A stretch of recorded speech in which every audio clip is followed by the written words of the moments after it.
جن ہونٹوں میں زہر بھرا تھا ان کو میٹھے۔ السلام علیکم ورحمۃ اللہ وبرکاتہ۔ محترم ناظرین،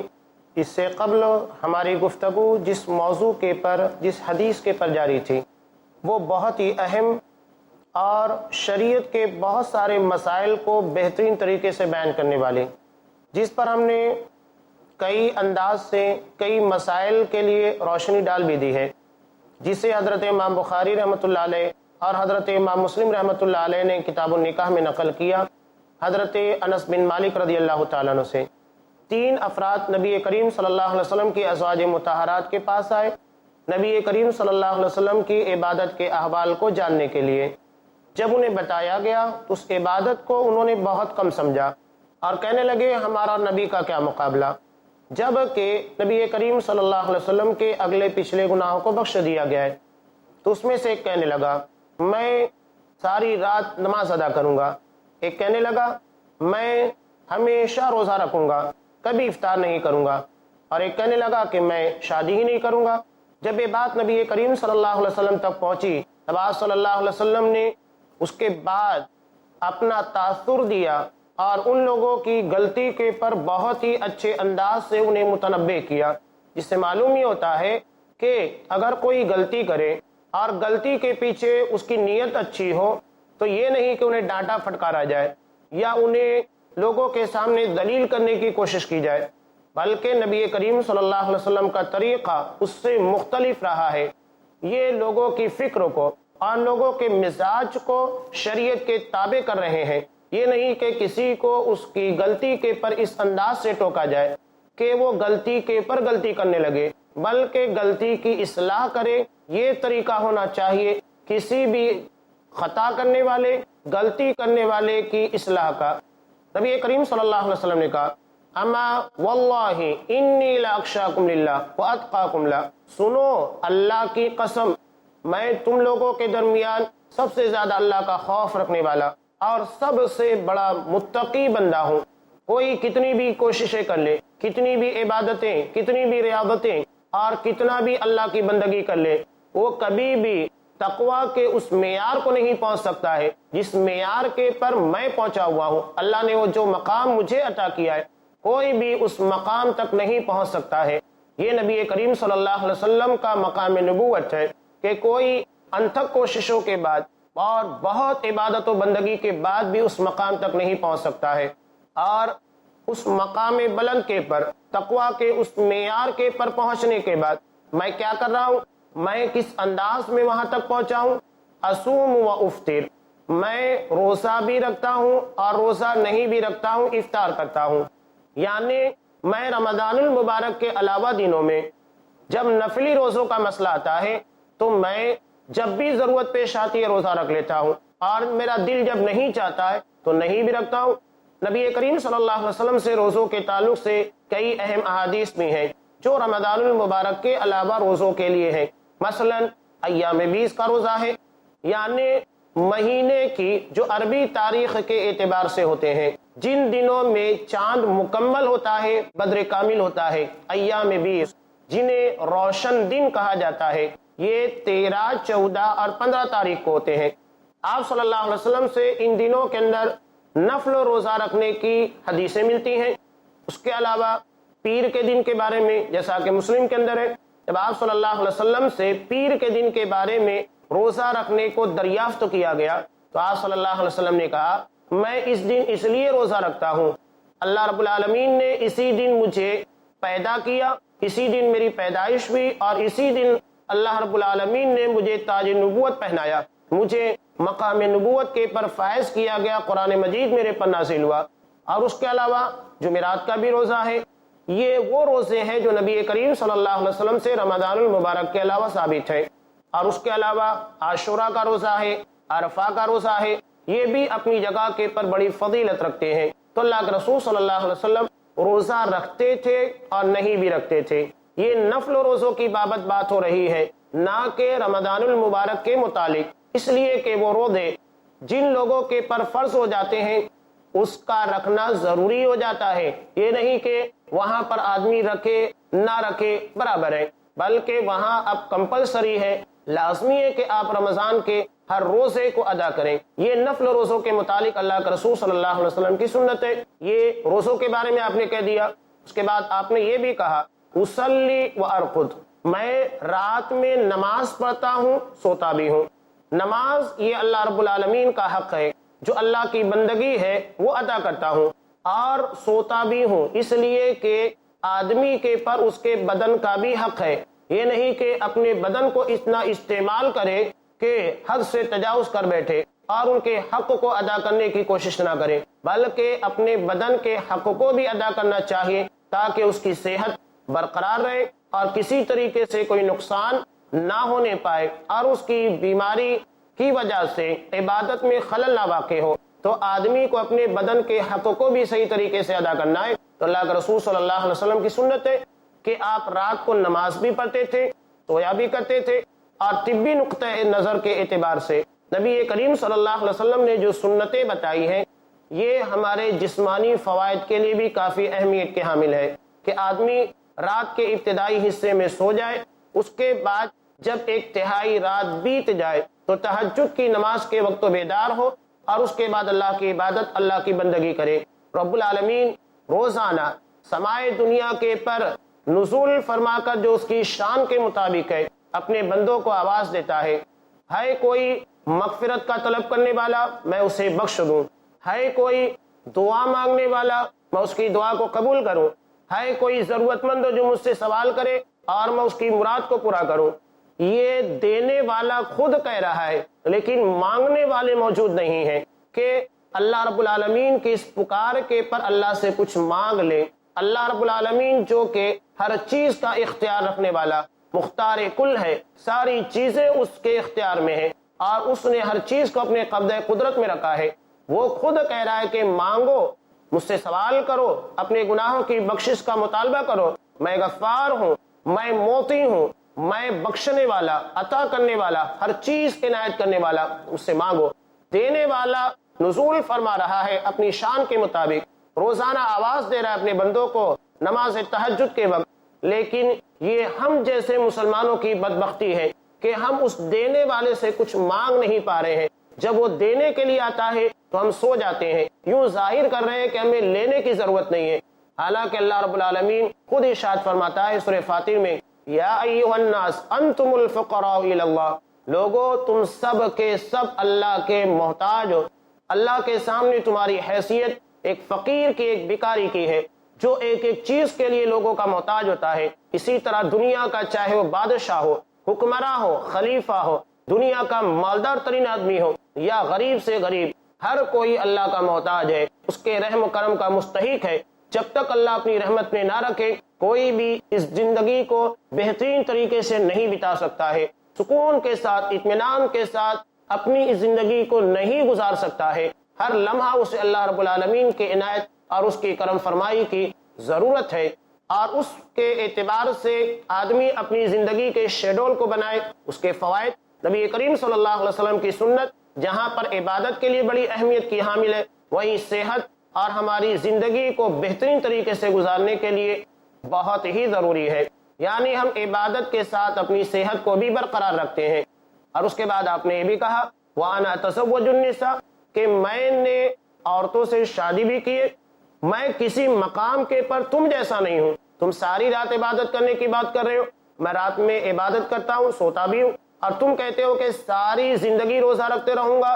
لیکن یہاں میرا مسئلہ یہ ہے کہ میں ضرورت کے تحت نفل و روزے رکھتا ہوں اور نہیں بھی رکھتا ہوں۔ تم کہتے ہو کہ میں شادی نہیں کروں گا، میں نے شادی بھی کی ہے۔ اب بتائیے کہ تم لوگوں کا یہ عمل میری سنت کے مطابق ہے کہ نہیں؟ نہیں، تم نے جو بھی نیتیں کی اور جو بھی ارادے کیے، جو بھی پلاننگ کی، یہ میری سنت کے خلاف ہے۔ لہذا فمن رغب عن سنتی فلیس منی،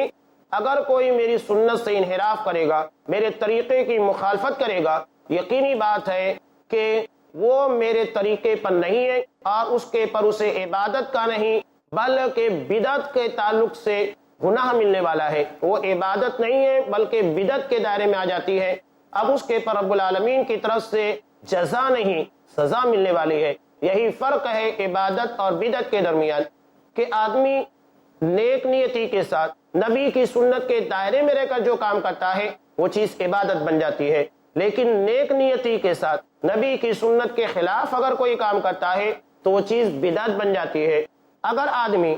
اپنی نیتوں کو خالص کرنے کے بجائے دنیا کی طرف موڑ دے لیکن نبی کی سنت کے مطابق ہی کام کرے تو وہ عمل ریاکاری والا مشرکانہ ہو جاتا ہے۔ آدمی کو اپنی نیت اور اپنے طریقے دونوں کو شریعت کے تابع رکھنا چاہیے تاکہ کسی جگہ کے پر کوئی جھول نہ ہو اور کسی طریقے سے اس کی محنتوں کے ساتھ کی ہوئی عبادت کہیں ایسا نہ ہو کہ رد کر دی جائے، ریجیکٹ کر دی جائے اور اس کے پر اسے ثواب نہ ملے جبکہ وہ عبادت بھی کر رہا ہے۔ یہاں نبی کریم صلی اللہ علیہ وسلم نے روزے کے لیے، نماز کے لیے اور نکاح کے لیے بھی اپنی سنت کو لازم قرار دیا ہے، اور یہاں مسلمانوں کے لیے بہت بڑا سبق ہے کہ ہم دنیا کے تمام خطوں میں چلے جائیں، ہمیں معلوم ہی ہوتا ہے کہ سارے مسلمانوں کا جو نبی کی سنت کے مطابق روزے نماز کرتے ہیں، طریقے یکساں نظر آتے ہیں، لیکن آپ اگر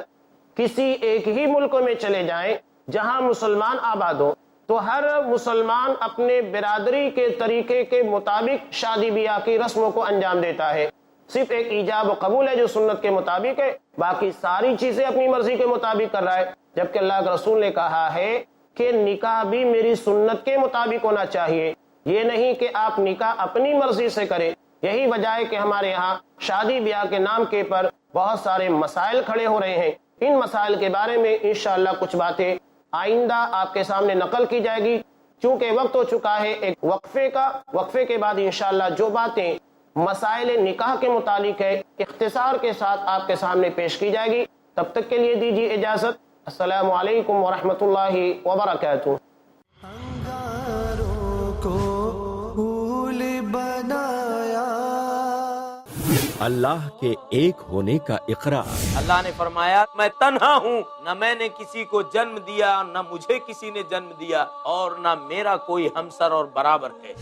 انسانیت اور امن کا پرچار۔ اے لوگو، سلام کو عام کرو، آپس میں صلہ رحمی کرو۔ نفس کو شر سے محفوظ رکھنے کی ہدایت۔ آخرت کی ابدی زندگی کے سامنے دنیا کی زندگی کی کوئی حیثیت نہیں ہے۔ تقوی اور پرہیزگاری کی دعوت۔ اس سے پہلے کہ وہ گھڑی آئے جب بندہ یہ کہے کہ اے پروردگار اگر تو نے مجھے اور دنیا میں موقع دیا ہے تو میں نیک بن جاؤں گا، لیکن اس وقت کوئی موقع نہیں دیا جائے گا۔ پیغام قرآن جانیے شیخ سلطان سیف محمدی کے ساتھ ہر بدھ دوپہر 3 بجے اور رات 9 بجے صرف i+ TV پر۔ بہتر زندگی کے لیے آداب زندگی۔ جانیے شیخ عبد الرحمن سنابلی سے اسلامی آداب کے سائے میں کیسے کامیاب ہوتی ہے زندگی۔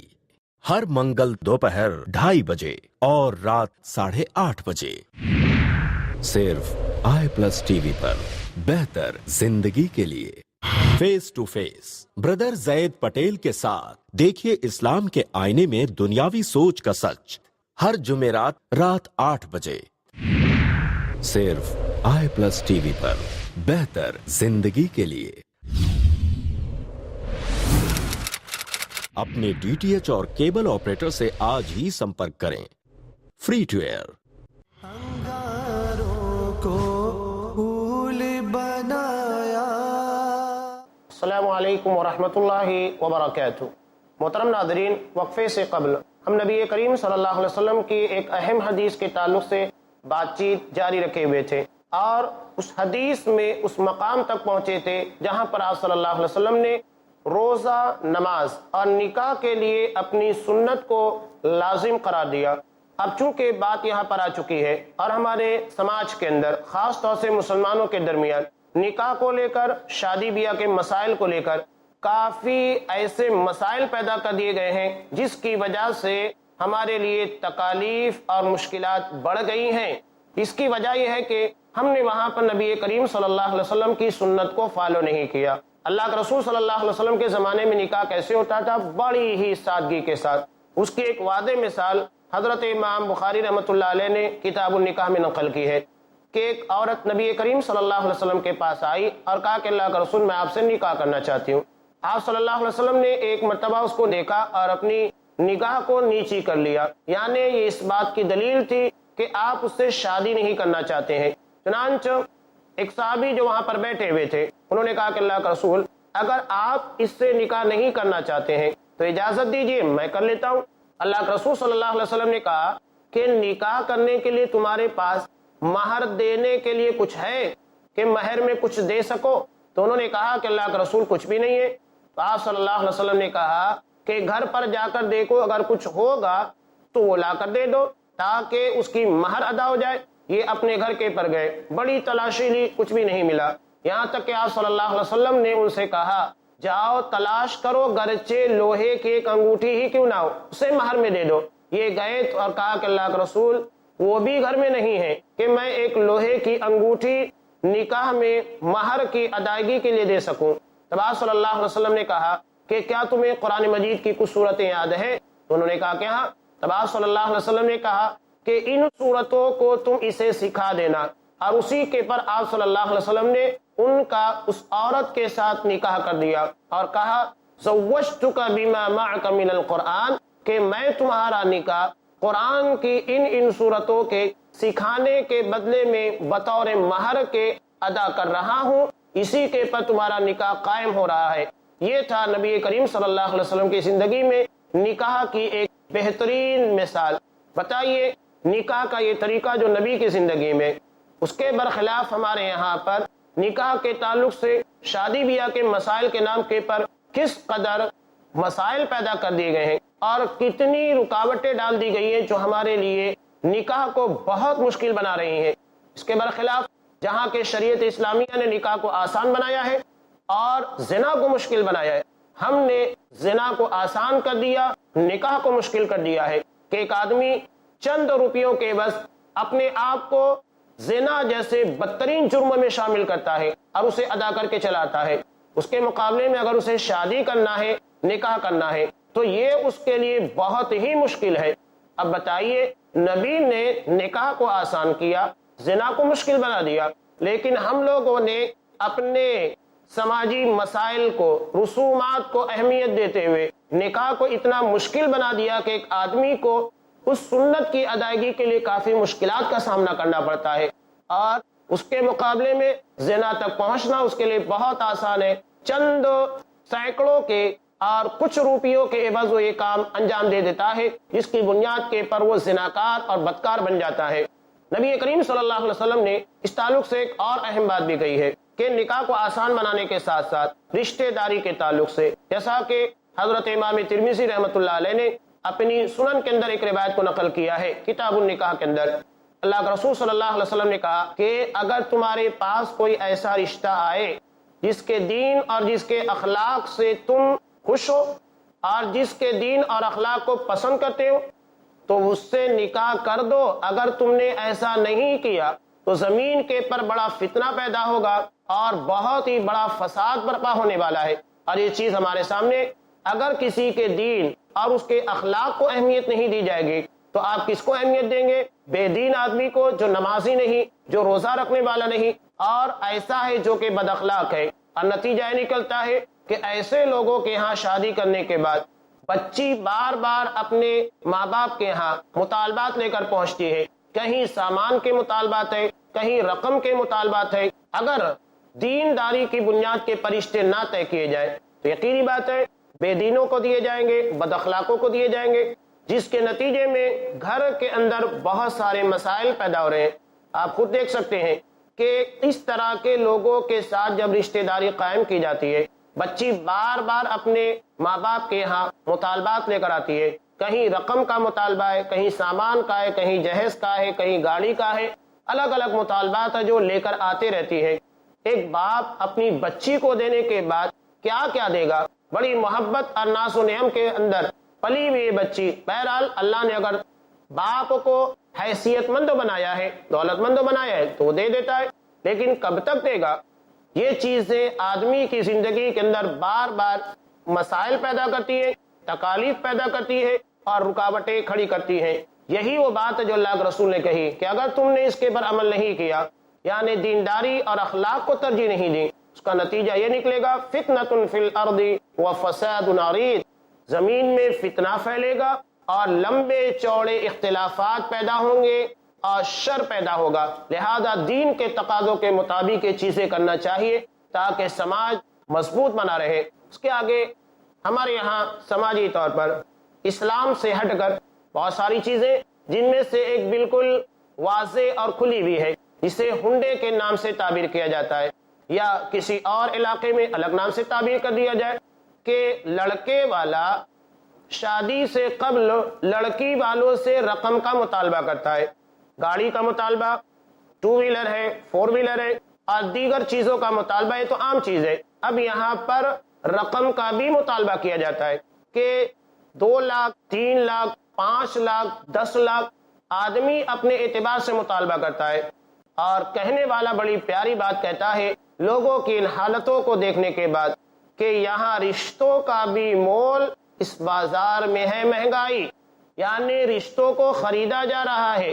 دولہا جیسے پڑھا لکھا ہوگا، اس کی حیثیت جیسی ہوگی، اسی اعتبار سے اس کا ریٹ طے کیا جاتا ہے، اس کی قیمت طے کی جاتی ہے کہ ہم اپنے اس بچے کی قیمت کیا وصول کرنے والے ہیں۔ بتائیے رشتوں کی بھی کوئی اہمیت ہے کہ اسے آپ پیسوں میں تول سکیں؟ عقلی طور پر آدمی ذرا غور تو کرے کہ ایک باپ اپنی بچی کو 17، 18، 19، 20 سالوں تک کتنی محبت کے ساتھ اور کتنی حفاظت کے ساتھ پالتا ہے، اور اس کے بعد اپنے جگر کے ٹکڑے کو کسی کے حوالے کرے جو اس کی زندگی کے شب و روز کی ساتھی بن جائے اور ایک ایک لمحہ اس کی خدمت کرے، تو کیا اس کے ساتھ یہ پیسہ بھی دے؟ عقل اس بات کو گوارا کرتی ہے؟ یہ ہماری عقل اور ہماری مت کے مارے جانے کی واضح دلیل ہے کہ ہم وہ باتیں جو عقل ایکسپٹ نہیں کرتی ہے وہ کرنے کے لیے تیار، یعنی ہم اپنی خواہش کے غلام بن چکے ہیں، مال و دولت کے پیچھے لگے ہوئے ہیں، جبکہ قرآن کہتا ہے وَمَن يُوقَ شُحَّ نَفْسِهِ فَأُولَٰئِكَ هُمُ الْمُفْلِحُونَ، جو اپنے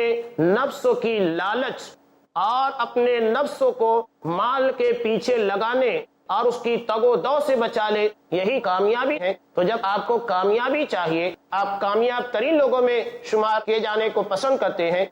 تو اس کے لیے ضروری ہے کہ آپ نبی کی سنت کو فالو کریں، اس کے بغیر آپ کو کامیابی ملنے والی نہیں ہے۔ آپ فلاحیاب اور کامیاب لوگوں میں شمار نہیں کیے جا سکتے ہیں۔ تو یہ سماج کا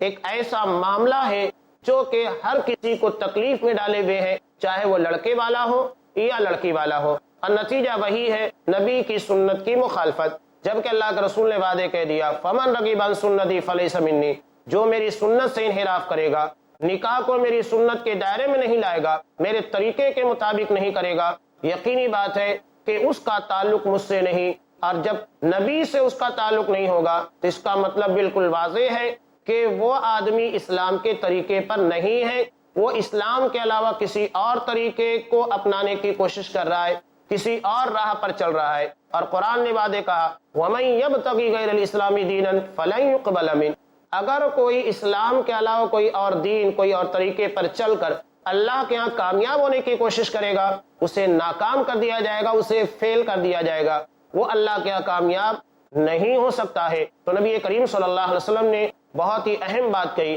اور یہ ہماری زندگی کے مسائل کا حل ہے، نہ کہ ہمارے لیے مسائل پیدا کر رہی ہیں۔ لہذا نکاح کے معاملے میں نبی کریم صلی اللہ علیہ وسلم کی سنت کو فالو کیا جائے، یہ ہمارے لیے بہت ضروری ہے، مسائل زندگی کو حل کرنے کے لیے، ہماری مشکلات کو آسان بنانے کے لیے، اور نکاح کو آسان کرنے کے لیے، اور نکاح کے بندھن کو مضبوط کرنے کے لیے، رشتہ داری کو پائیدار کرنے کے لیے، اور یہ بندھن جو کہ بڑا نازک ہوتا ہے اسے مضبوط بنانے کے لیے ہے۔ تو نبی کریم صلی اللہ علیہ وسلم کا ایک ایک عمل ہمارے لیے بڑا فائدہ مند ہے۔ تو ہم نے یہ جو حدیث جسے امام بخاری اور امام مسلم رحمۃ اللہ علیہ نے کتاب النکاح میں نقل کیا تھا، اس کی تفصیل اس لیے نہ کی ہے کہ یہ کامیابی کے لیے ایک بنیادی شرط ہے، اور اس میں ان شرطوں کو بیان کر دیا گیا ہے، اور وہ ہے نبی کی سنت کو فالو کرنا۔ جس ضمن میں ہم نے اس روایت کو نقل کیا تھا وہ ہے والذین هم لفروجہم حافظون،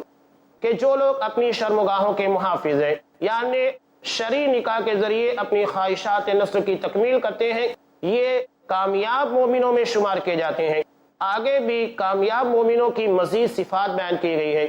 وہ صفات کیا کیا ہیں، اور مزید کون سی ایسی صفتیں ہیں جو مومنوں کی کامیابی کے لیے بہت ضروری ہیں، انشاءاللہ آئندہ آپ کے سامنے وہ تفاصیل آئے گی جو مومنوں کی کامیابی کے لیے انتہائی ضروری ہے. تب تک کے لیے دیجیے اجازت. السلام علیکم ورحمۃ اللہ وبرکاتہ. انگاروں کو پھول بنایا ذرہ